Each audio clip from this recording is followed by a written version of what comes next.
कि डमरू बजे अमेरिका में और नाचने लगे भारत के बाजारों में। ये उचित नहीं है।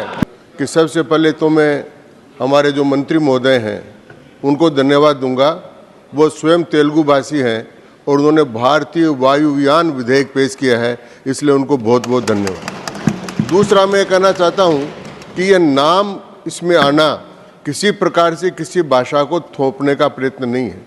हमारे संविधान में नियमों में प्रावधान है कि हिंदी में पूरा कानून भी आए और उसका अथोराइज्ड इंग्लिश वर्जन हो तो उसी प्रकार माना जाएगा जिस प्रकार वो हिंदी में हो, और अगर अंग्रेजी में आए और उसका अथोराइज्ड हिंदी वर्जन हो तो उसी प्रकार माना जाएगा। इसलिए ये जो भावना थी, हमारे कांग्रेस के माननीय सदस्य बोले थे इसमें, नहीं वो अभी बोले, कांग्रेस के माननीय जो नासिर साहब बोले थे, उन्होंने बोले थे कि यान शब्द बोला नहीं जाता। अब ये गले में क्यों अटक रहा मेरी समझ में नहीं आ रहा, क्यों ये अटकना नहीं चाहिए। तो भारत शब्द, यान शब्द, इनका अटकना ये गुलामी की मानसिकता का परिचायक है। और इसलिए ये जो 1934 का विधेयक था या 1900 उसके पहले का विधेयक था, उन सब को हटाकर भारतीय वायुयान विधेयक 1924 लाना, वो औपनिवेशिक और गुलामी मानसिकता के सारे जो कानून है, एनडीए सरकार उन कानूनों को बदलकर नए कानून ला रही है, उसी की श्रृंखला में ये कानून लाए। अब उस समय जब ये कानून बना था उसमें 20 धाराएं थी। अब तक इसमें 21 बार संशोधन हो चुका, 21 धाराओं। तो अब उस एयरक्राफ्ट एक्ट को आगे तक घसीटते रहे, उसका कोई मतलब नहीं था, इसलिए ये कानून लाया गया। मैं इसका स्वागत करता हूं। माननीय सभापति, उपसभापति महोदय, वो कानून केवल प्रचलन के संबंध में था। ये जो कानून है ये विनिर्माण, रखरखाव, प्रोडक्शन करना, प्रचलन करना और उसको सब प्रकार से नियंत्रण करने का कानून है। ये पूर्णतः सर्वांगीण कानून है जिसमें सब प्रकार की व्यवस्था की गई है। अब मेक इन इंडिया के अंतर्गत किसी प्रकार का काम अगर प्रारंभ करना हो तो उसके लिए कानून की आवश्यकता है, इसलिए उस प्रकार का कानून यहाँ पर बनाया गया है।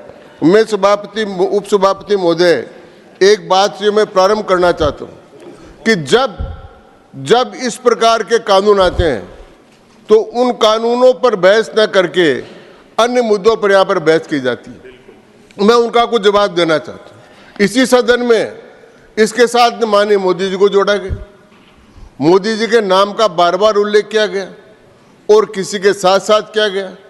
और मैं इसमें एक कहना चाहता हूँ सरासर रूप से कि भारत की बढ़ती हुई स्थिति, जो हवाई यातायात बढ़ रहा है, भारत की बढ़ती हुई आर्थिक स्थिति जिससे भारत की जीडीपी बढ़ रही है और हम 5वीं से 4थी अर्थव्यवस्था की ओर जा रहे हैं, उस समय भारत के बाहर इस प्रकार के लोग हैं जो चाहते हैं कि भारत की अर्थव्यवस्था नहीं बढ़े। वो चाहते हैं कि भारत की अर्थव्यवस्था में रुकावट की जाए और इसलिए एक जॉर्ज सोरेस नाम का आदमी है। और मैं उपसभापति महोदय में आपको बताना चाहता हूं कि उसके सोर्स भारत में भी है। जो सोरेस है उसके सोर्स भारत में भी है। वो कई बार हिंडनबर्ग के माध्यम से हमला करता है, कई बार अमेरिका की किसी फेडरल एजेंसी के माध्यम से हमला करता है। और जब वो हमला करता है, बड़े अनुभवी है, विषय पर बोलिए। मैं अनुभव के आधार पर ही कह रहा हूँ, विषय पर रूल मैं अनुभव के आधार पर या सुना हुआ है उसी पर कह रहा हूँ। तो जी 110 के तहत आप बोलिए, आप वरिष्ठ आदमी, आप बिल पर। जी मैं आपके आज्ञा का पालन करूंगा। जी। तो वो जो है ये किसी प्रकार से उचित नहीं है कि डमरू बजे अमेरिका में और नाचने लगे भारत के बाजारों में। ये उचित नहीं है। इसलिए मैं चाहता हूं कि इस प्रकार का प्रयत्न करके कोई आदमी भारत की अर्थव्यवस्था को गिराना चाहेगा तो वो गिरेगा नहीं। और भारत सरकार ने जब से मोदी जी आए हैं, हमने अभी ये देखा कि 133.85 लाख लोगों ने उड़ान योजना के अंतर्गत उड़ान भरी है। वो कह रहे थे कि उड़ान का क्या हुआ, उड़ान का क्या हुआ। अरे उड़ान का हुआ ना साहब, उड़ान का परिणाम हमने हरियाणा में देखा और उड़ान का परिणाम हमने महाराष्ट्र में देखा, उड़ गए। तो ये उड़ान ही तो है।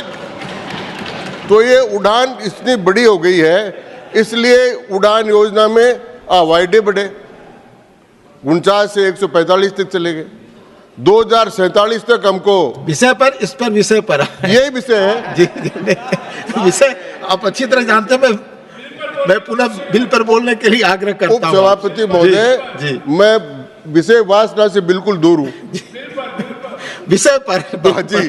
तो मैं निवेदन करना चाह रहा था कि ये जो एयरक्राफ्ट का भारतीय वायुयान विधेयक आया है, इस विधेयक में जिस प्रकार की व्यवस्थाएं की गई है, इस प्रकार विधेयक में जिस प्रकार की संरचना की गई है और आज तक जो काम हुआ है, कभी आज तक किसी सरकार ने तय नहीं किया कि 2500 रुपये से ज़्यादा प्रति किलोमीटर के रूप में कोई किराया चार्ज नहीं होगा, उसकी व्यवस्था की गई है।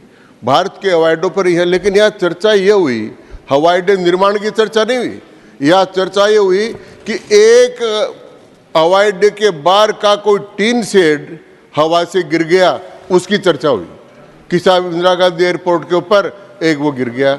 इसी प्रकार की चर्चाएं, कुछ बातें इस प्रकार की है जिनको अगर अपन ध्यान करेंगे उपसभापति महोदय, तो हम चाहेंगे कि हर कानून में, अभी भारतीय न्याय संहिता का बात दिया गया, कोई भी कानून जितने चेंज हुए हैं, 1500 से अधिक कानून गुलामी की दास्ता के प्रतीक थे।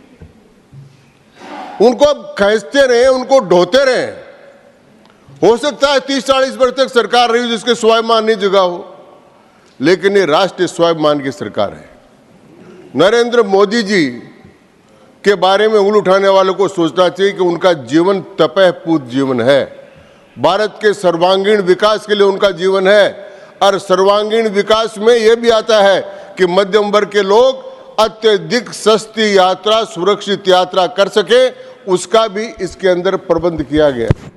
अब कई बार कई लोगों के बात अटकती है, मोदी मोदी बार बार करते हैं, किसी सभा में करते हैं, उसके करने से कोई फायदा नहीं, क्योंकि जिस व्यक्ति ने यह दृढ़ निश्चय कर रखा है कि मुझे भारत को आत्मनिर्भर बनाना है और 2047 तक भारत को विकसित राष्ट्र बनाना है, उस व्यक्ति पर इन बातों का कोई असर नहीं होगा। वो अपना सीधा रास्ता देकर चल रहे हैं और उसी प्रक्रिया में सारे कानून भी आ रहे हैं और वो नियम भी आ रहे हैं। सभापति महोदय, हाँ, आप तिवारी जी आप बोलो, आपस में बात नहीं, प्लीज सीट पर बैठकर। अभी सदन ने डिस्कस किया कि सीट पर बैठकर न बोले, प्लीज। मैं सभी पक्षों से ये आग्रह करता हूं, मैं सभी पक्षों से। मैं उपसभापति महोदय, हाँ, मैं सभापति महोदय आपकी तरफ ही देख रहा हूं, उधर तो थोड़ा थोड़ा कभी कटाक्ष कर देता हूं, बाकी देख आपकी तरफ ही देख रहा हूं। तो इस विधेयक में अधिक सार्वजनिक सुरक्षा सुनिश्चित करने के लिए विधायी तंत्र स्थापित करने का प्रावधान रखा है, ऐसी चिंताओं को दूर करने का प्रावधान है। अब हमारी कंपनियां यहाँ तकलीफ इस बात की हो गई कि 2 कंपनियों के पास ही 70% एविएशन है, सारा काम वो करती है। अब इंडिगो ने और इंडियन एयरलाइंस ने या एयर इंडिया ने 1500 नए विमान खरीदने का आदेश दिया है। ये बड़ी अच्छी बात है और बहुत खुशी की बात है और इसका सत्कार करना चाहिए, इसका आदर करना चाहिए। वो नहीं करते। ये सबसे पहले ये जो वेल्थ क्रिएटर्स है भारत के, जो भारत के लिए संपदा का निर्माण करते हैं, उनकी आलोचना करते हैं। अब इंडिगो ने और इंडियन एयरलाइंस ने अगर 1500 विमान खरीदने का आदेश दिया है तो वो आएगा, उसका स्वागत करना चाहिए। अगर कोई भारत की कंपनी बढ़ती है, विदेश में जाती है, काम करती है, उसकी संपदा बढ़ती है, तो उसका प्रयत्न करना चाहिए। इनका इंडिगो की इसको भी उन्होंने आलोचना करी। इसलिए मैं एक बात कहना चाहता हूँ सभापति, हम जब बचपन में थे तो हमको पढ़ाया जाता था, कांग्रेस पार्टी की सरकार थी, हमको पढ़ाया जाता था बिरला, घनश्याम दास जी बिरला ने भारत के औद्योगिक निर्माण में ये किया। हमको पढ़ाया जाता था कि टाटा ने, जमशेद जी टाटा ने टाटा की एयर कंपनी बनाई और उसके बाद में इंडियन एयरलाइंस भारत सरकार ने ले लिया, अब उसको वापस टाटा के पास चली गई। लेकिन ये हमको पढ़ाते थे। और यहाँ पर आज आलोचना हो रही है वेल्थ क्रिएटर्स की। जो भारत के लिए संपदा का निर्माण करते हैं, उनकी आलोचना का ठेका लेने का काम कांग्रेस पार्टी ने कर लिया है, ताकि किसी प्रकार से भारत की औद्योगिक विकास नहीं हो। तो इसके माध्यम से मैं कहना चाहता हूं कि उड़ान योजना की भी मजाक उड़ाई। अब इतने लोगों ने जब यहां पर सारा काम कर लिया, सभापति महोदय, हाँ एयरपोर्ट 149 आपस में बात 149 हो गए, प्लीज। एयरपोर्ट में भेजे साहब। बात यह है, कोई आपस में बात नहीं, आप बोले आप। हाँ, उस सभापति मैं निवेदन ने ये करना चाहता हूं कि 20 बार जिस प्लेन को टेक ऑफ करने की उन्होंने कोशिश कर ली और वो टेक ऑफ नहीं होता, वापस धरती पर आ जाता है, तो उसका क्या क्या तो वो अड्डे का करेगा और क्या वो हवाई पट्टी का करेगा। तो मतलब ये जबरदस्ती उसको करे कर विषय चलो, वो वहां पे विषय पर आपस में बात नहीं। सभापति वो अभी कह रहे थे ग्राउंडेड है, तो ग्राउंडेड है। तो सभापति महोदय, भारतीय वायुयान विधेयक में अब 43 प्रावधान है, 21 के बजाय 43 हैं, और अलग अलग विभागों में बांट कर किया गया है। सुरक्षा की अलग व्यवस्था की गई है, निर्माण की अलग व्यवस्था की गई है, यात्रियों की सुविधा के अलग किया गया है, और शिकागो के 42 के उसमें भारत हिस्सेदार था और भारत हस्ताक्षर करने वाला था। तो अंतर्राष्ट्रीय नागरिक उड्डयन के हिसाब से और शिकागो सम्मेलन के हिसाब से अपने नियमों में परिवर्तन करना आवश्यक था, इसलिए इस कानून के माध्यम से उन नियमों में भी परिवर्तन किया गया है। इसी प्रकार से सुरक्षा के साधनों में संरचना, पहले एयरपोर्ट पर जाते थे सीधे चले जाते थे, अब उस पर जाने के लिए कितनी प्रकार की आवश्यकताएं हो गई, इसलिए आम नागरिक को उसमें असुविधा नहीं हो, सुविधा मिले, डिजिटल हो और इस प्रकार के कानून की व्यवस्था हो। वो सारे कामों की व्यवस्था इस भारतीय वायुयान अधिनियम में की गई है। मैं सभापति महोदय आपके माध्यम से यह निवेदन करना चाहता हूं कि भारत ने जो स्पीड पकड़ी है, जो नए नए कानून लाकर कानूनों में परिवर्तन करने का काम किया है, वो एक भारत को 2047 तक विकसित भारत हर क्षेत्र में बनाने का।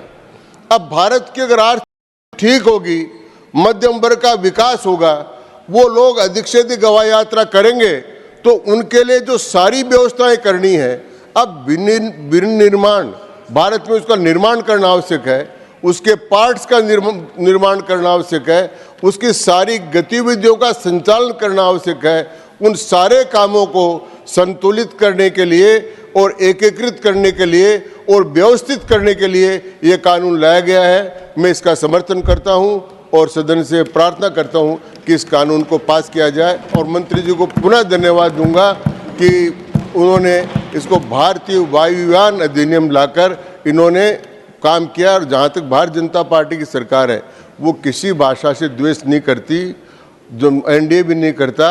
भारत की जितनी भाषाएं हैं उनको हम राष्ट्रभाषा मानते हैं, सारी भाषाएं। प्रधानमंत्री जी ने खुद ने कहा है कि तमिल इज एंशिएंट लैंग्वेज, विश्व की सबसे प्राचीन भाषा है। तो अटल बिहारी वाजपेयी ने कहा, सब ये कहते हैं। तो हम किसी पर भाषा थोपने का काम नहीं है, कोई भाषा को नीचा करने का काम नहीं है। राष्ट्रीय भावना से ओतप्रोत होकर गुलामी की निशानी को मिटाकर के लिए कानून लाए जा रहे हैं। मैं इसका समर्थन करता हूं।